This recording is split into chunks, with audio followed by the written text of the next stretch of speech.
When did the exploration of space begin? At what time did man first embark upon his journey to the stars? Primitive man gazed in awe at the infinite lights of the heavens and wondered how different they were from his own earth. Other men searched the night sky for religious signs, or mathematical movements, or imaginary adventures. For the earthbound astronomer, space was a lifetime of study, beyond the impassable window of his observatory. For countless centuries, the exploration of space remained a dream in the mind of man.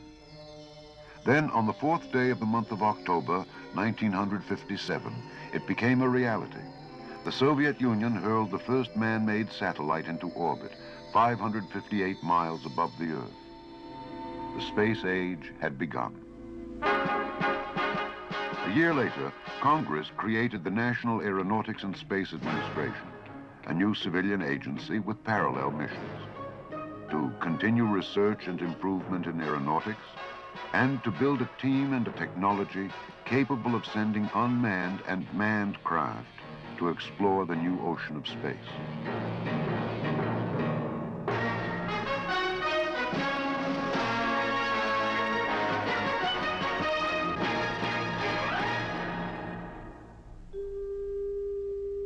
Today, after a decade of research and discovery, America stands ready for the next step, a journey to the moon.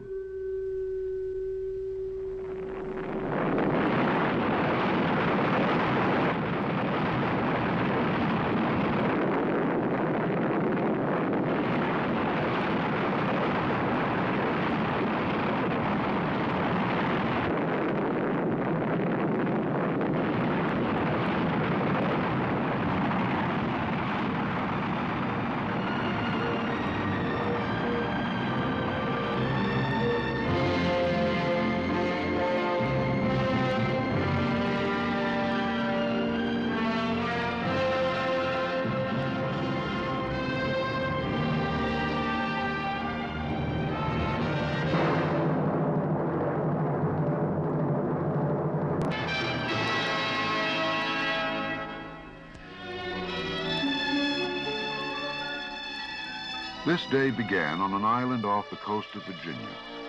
It is one of many places from which man now explores the realm of space.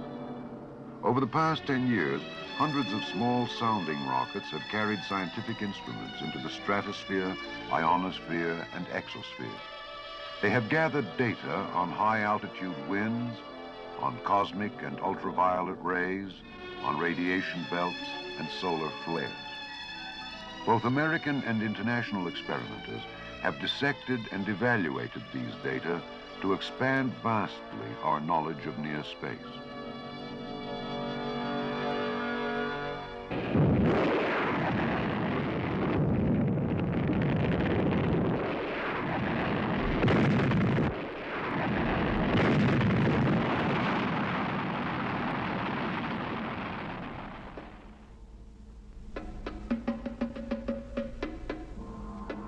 At other NASA centers, scientists, engineers, and technicians developed and tested new families of scientific satellites, unmanned spacecraft which would extend man's senses where he could not yet see or hear or touch. Spacecraft which took scientific equipment and experiments into the unknown darkness and sent back the light of new knowledge. From these satellites, man has learned the nature of microscopic particles in space. He has measured air density at great altitudes, discovered how electrons deflect radio waves in the ionosphere, and where radiation belts encircle our planet. He has determined the true shape of the Earth and mapped it more precisely, made new measurements of solar energy, and sent telescopes into the night for a first clear look at the stars.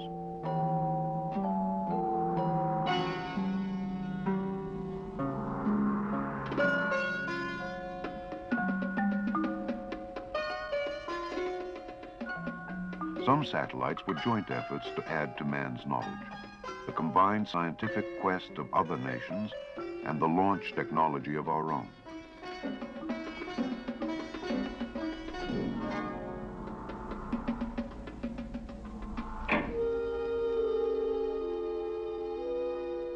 The early scientific satellites carried only instruments into space. Later, they would carry life, plants and animals, ranging from microorganisms to primates.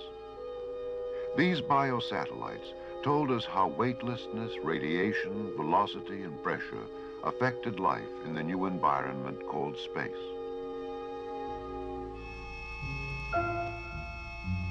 As man learned more about the Earth and near space, he sought to know about his neighbors in the solar system. Probes were hurled through interplanetary space to the neighborhood of Venus and Mars. Nearing Venus, our spacecraft reported the atmosphere to be very dense, the surface hot enough to melt lead. These investigations told scientists that on Venus, there is little likelihood of life as we know it. In one of the most spectacular feats of the decade, NASA sent a deep space probe sailing across uncharted seas, more than 360 million miles, to look for a brief but wondrous moment at our nearest planetary neighbor, Mars. We learned that Mars is probably more like the moon than Earth, pockmarked with craters, with little or no magnetic field or gravity.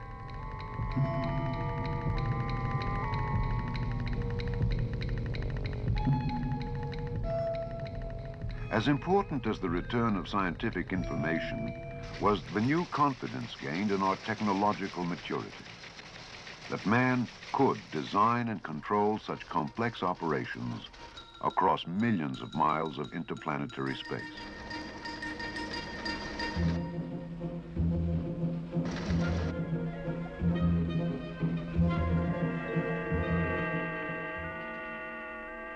Over the past decade, scientists also developed complex new instruments to probe the intimate secrets of the long, mysterious moon. Television cameras took us live and close up to the lunar surface. Our spacecraft landed softly in the lunar seas.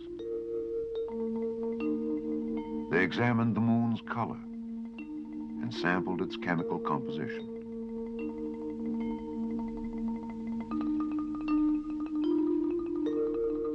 Man witnessed a sunset on the surface of the moon, saw the sun eclipsed by the Earth, and looked back at his own planet 250,000 miles away. Other spacecraft circled the moon, photographing its yawning craters and soaring peaks, mapping more than 95% of its entire surface. These studies proved that man could land and walk upon the lunar soil.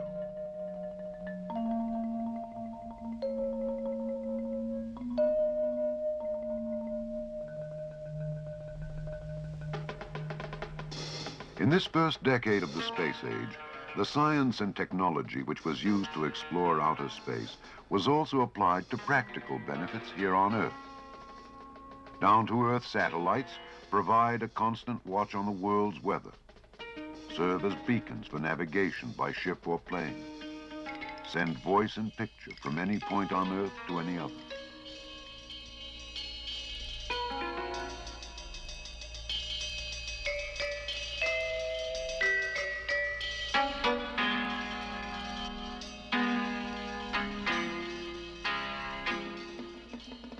In 10 years, we have come from a few experimental weather satellites to an operational system capable of night and day observations around the world.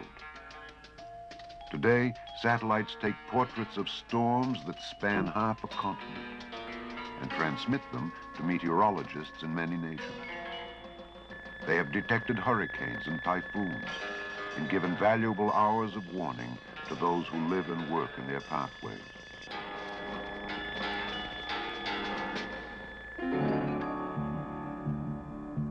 Man has also learned to communicate by satellite. First, with a great balloon, that served as a reflector in the sky for Earthbound transmitters. For most of the past decade, it provided millions around the world with their first glimpse of a man-made star zooming across the sky.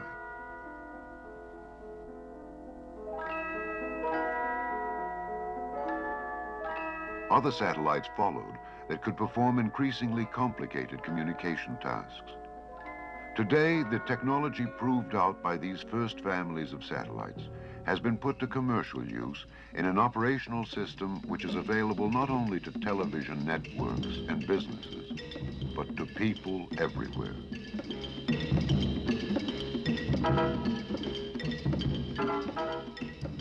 All the world has been united to witness historic moments.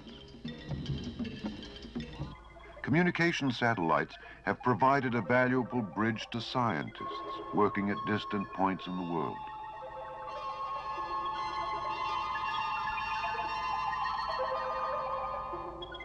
But space research was not the only mission of NASA.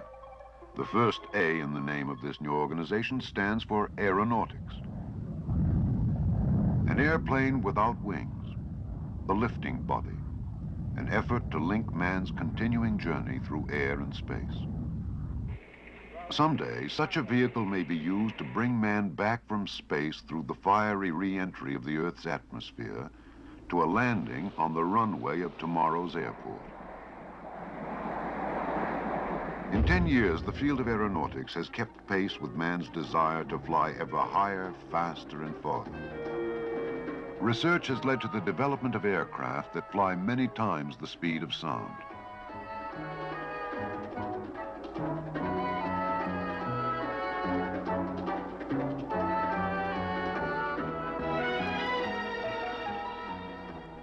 New planes have been developed that rise vertically and fly at jet speeds.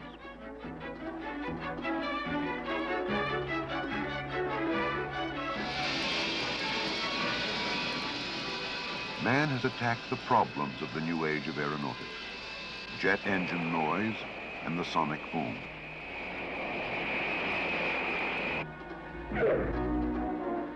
He has concerned himself with the safety of aircraft and their passengers.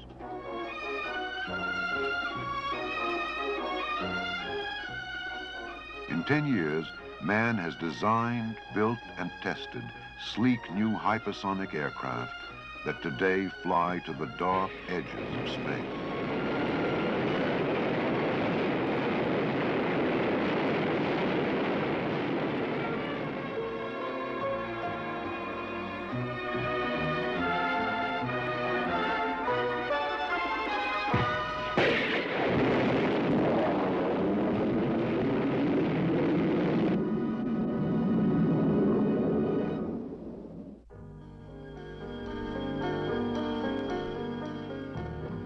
But the journey to the edge of space was not far enough. Man long dreamed of bigger rockets and greater power, the ability to cross the threshold of space for himself. In the 1960s, manned space travel became a reality. Many men here on Earth helped ready the systems which would take a few men across that frontier.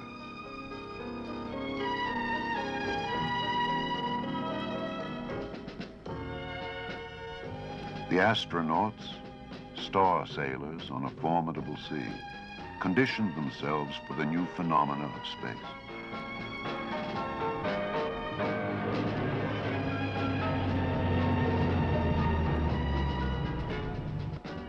Then came the day when the first man was ready.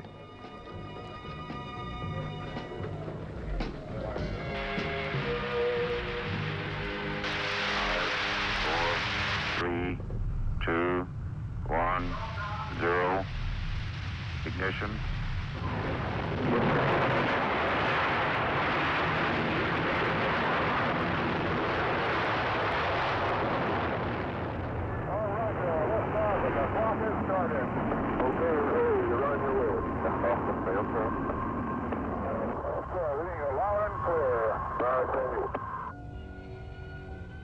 Many astronauts would follow on longer voyages into space.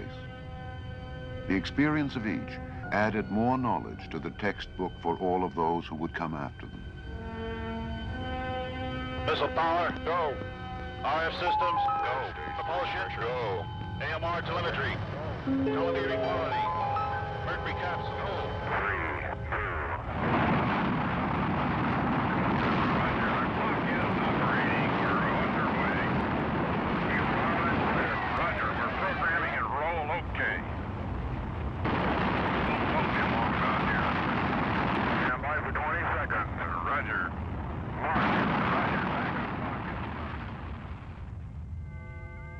From these first flights came important information about the men, their spacecraft, and the facilities and personnel who supported them.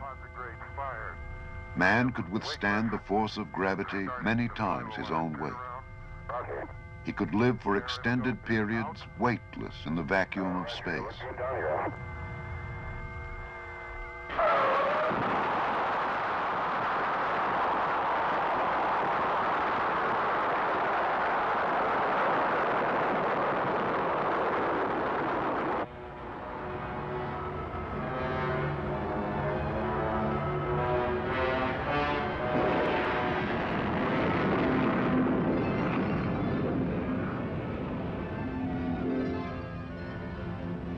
Man could maneuver his own spacecraft in orbit, make scientific measurements, take photographs of the space around him and the Earth below.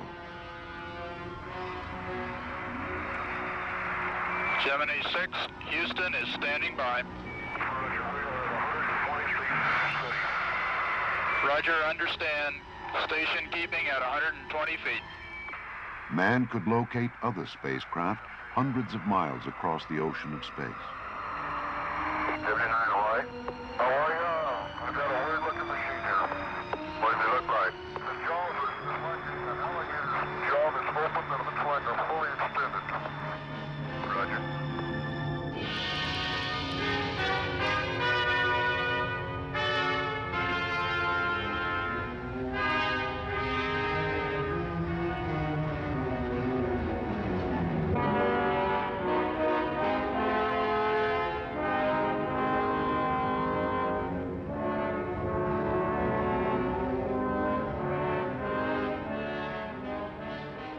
Man could rendezvous and dock with spacecraft sent into orbit ahead of him. Okay, we're going to cycle our stop on switch. Roger. The flight, we are down. Man could perform complex scientific and technological experiments in space.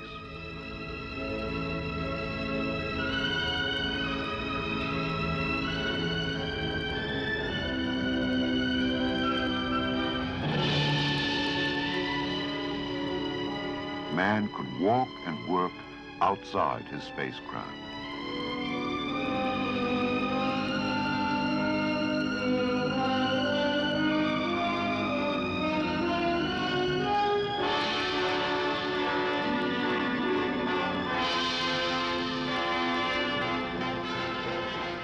The astronauts could meet successfully all their objectives and safely sail back to home port on the Earth below. There it is. Hey, flight, you see it on the... That's it. Well, Houston, we've got you on the move, too. You look good.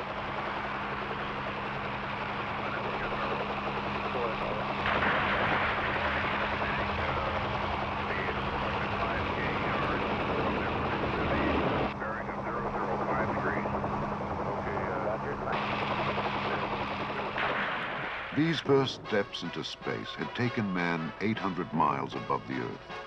Yet he dreamed of more distant and demanding voyages, expeditions which would require bigger rockets and more sophisticated spacecraft, larger crews, and longer times. And so man began his rehearsal for the moon, and the nation was ready to meet the challenge.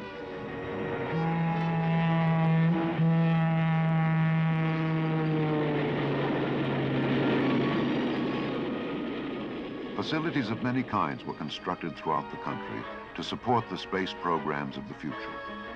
Offices and research laboratories, testing chambers, clean rooms, carpentry shops, tracking stations, blockhouses, and launch pads. Most were designed and built to house a science and technology that did not exist 10 years ago.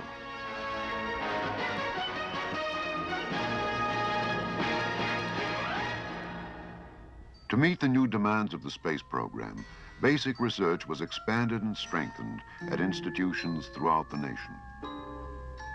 At universities and NASA research centers, the space sciences moved forward along a broad front of accomplishment.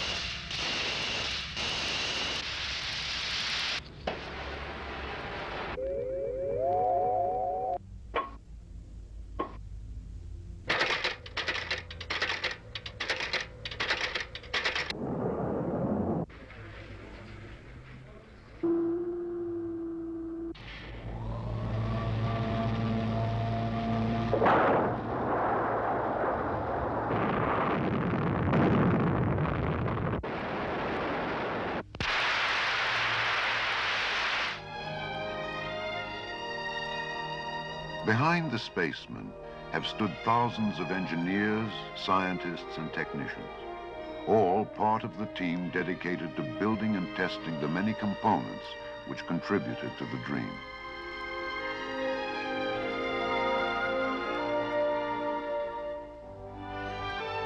America called upon its industry and its institutions, placed new demands and offered new challenges to the establishments of our time. Education contributed ideas and experiments, scientific expertise, and trained manpower. Industry solved thousands of insoluble problems, found new methods and new materials when they were needed, achieved new heights in quality control and rates of performance.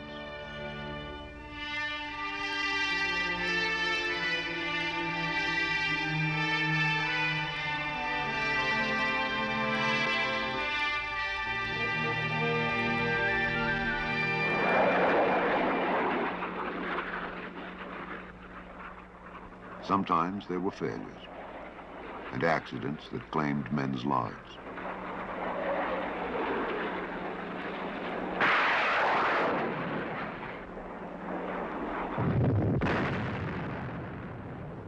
The astronaut pilot of this research vehicle landed safely.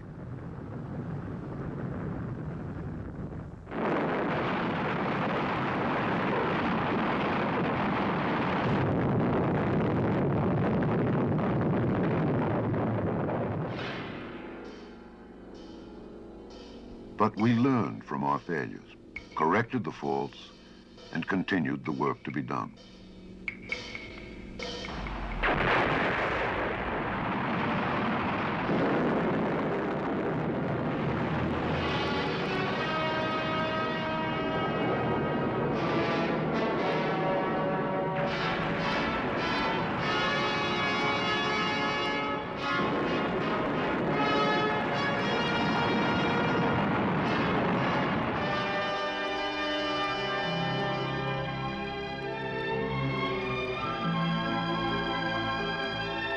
Youth witnesses the culmination of a dream. Here in the Vehicle Assembly Building at Cape Kennedy, a mighty Saturn V rocket is ready. Soon, another will take shape in this same building, which will thrust 3 Americans toward the moon in the greatest voyage of this century.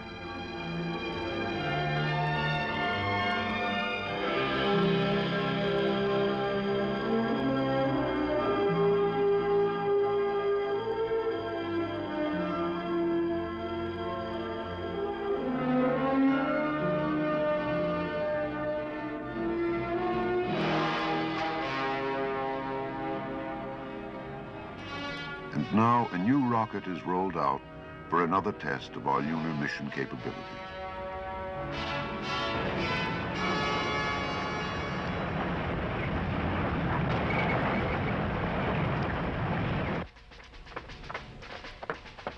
And the men who will fly the missions of tomorrow train for their challenge in space.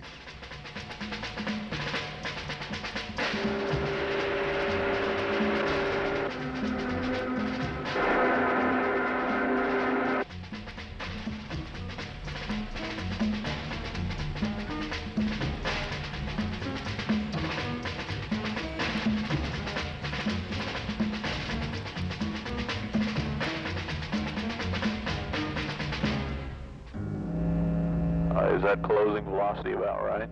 That's correct. Quantity monitor descent. Descent. Helium monitor select switch to supercritical position. Supercritical.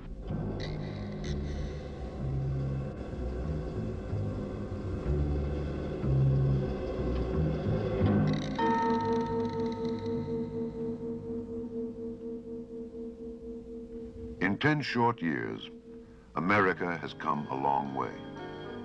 It has explored near space in the vicinity of Earth. It has developed weather watchers and space communicators. It has dispatched laboratories to study the moon and the sun and the nearby planets. The past decade has seen man exceed all his previous achievements in air and space. It has provided a broad new technology with spin-off benefits to earthbound people, and confidence in our ability to explore the solar system as we wish.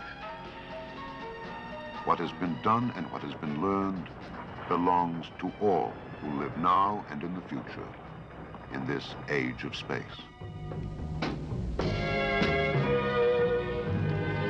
Stage is reporting ready for launch. T-minus 20, 19, 18, 17, 16, 15, 14, 13, 12, 11, 10, 9. Ignition sequence starts. 5, 4, we have ignition.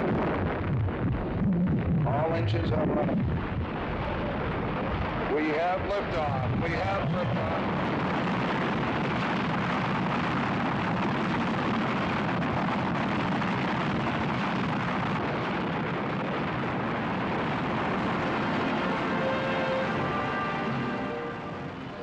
And now, at the end of the first decade in space, America stands ready.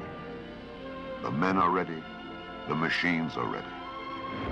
Man is prepared for the next great step in his continuing journey, the exploration of tomorrow.